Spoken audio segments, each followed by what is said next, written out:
All right, we're going to do a real quick video in regards to the different types of medications that can cause precipitated withdrawals potentially. Now, this primarily goes out to people who have been using things such as heroin, fentanyl, very strong pain meds, hydrocodone, oxycodone. And a lot of times what happens when you start detoxing off of it, if you haven't given your body enough time, meaning at least 24 hours, and you want to get something to help with the symptoms, a lot of times what a doctor will prescribe you is something such as Suboxone or Subutex.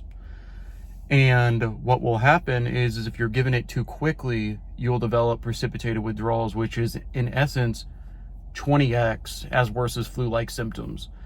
It is, and I say this because I've seen this so many times in the psychiatric setting.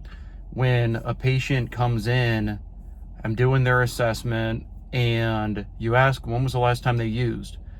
And they're like, oh, I haven't used in a couple of days, when in reality they've probably used literally a few hours before coming in.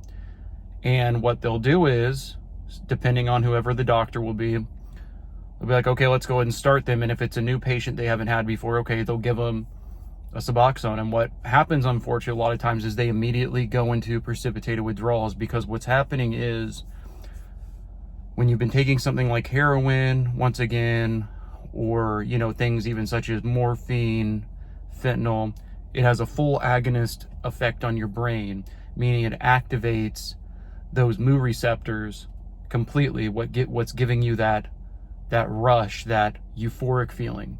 And when you're given something such as Suboxone, and there's Suboxone and Subutex, I've got another video I'll link in what the differences are. But when you're given one of these medications, it's a partial agonist. And a partial agonist in essence is it blocks half of that effect. So it reduces 50% of effect pretty much automatically. And what will happen is if you've been using a strong drug such as heroin, it blocks and if you've been using strong pain meds, it'll partially block those receptor sites, which can throw you into withdrawal right away. A lot of times people who are thrown into precipitated withdrawal are heavy users.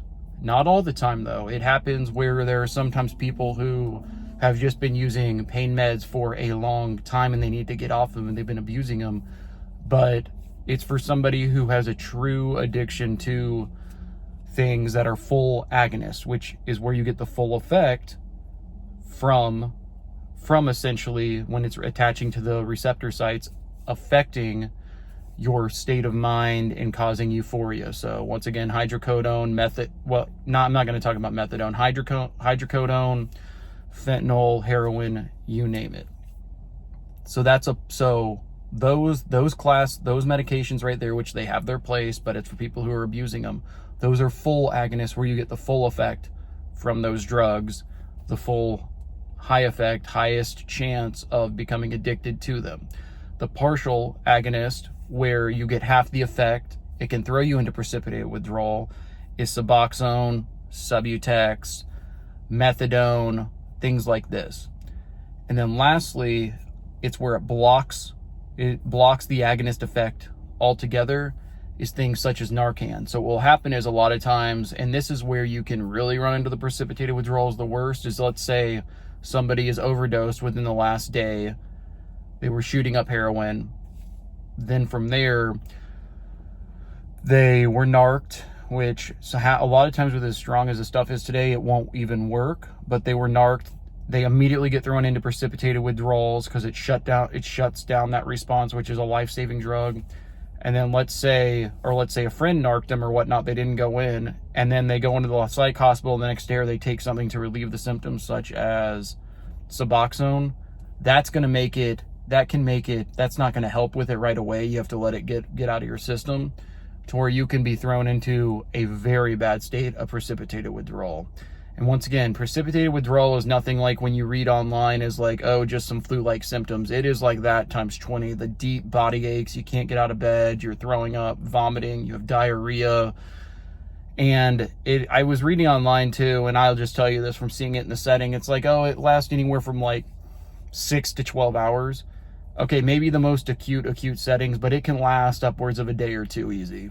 It's not easy. And then you gradually put somebody on Suboxone, which a lot of times they're scared to do because sometimes that's unfortunately what threw them into the precipitated withdrawal. So when you're adding these things, when you're overdosing, as a provider, you've got to be very careful in knowing when the last time was that they took, when they've been narked, when the last time was that they've used in general. Because if you're going to start them on something such as Suboxone or Subutex, it can really have a bad impact on them originally, which can lead to them not wanting treatment if they go into precipitated withdrawal. But that's why you have to gain a relationship with patients in a therapeutic way to have them trust you. And everyone knows, though, unfortunately, with addicts, a lot of times they lie, they manipulate because they're wanting, at the end of the day, they're wanting to go use. But this is one of the problems today that Suboxone and Subutex bring, is that effect of being a partial agonist. They're lifesaver drugs, but at the same time, for some people, they'll refuse to do them because psychologically they've got them in their head that that's what caused the precipitated withdrawal.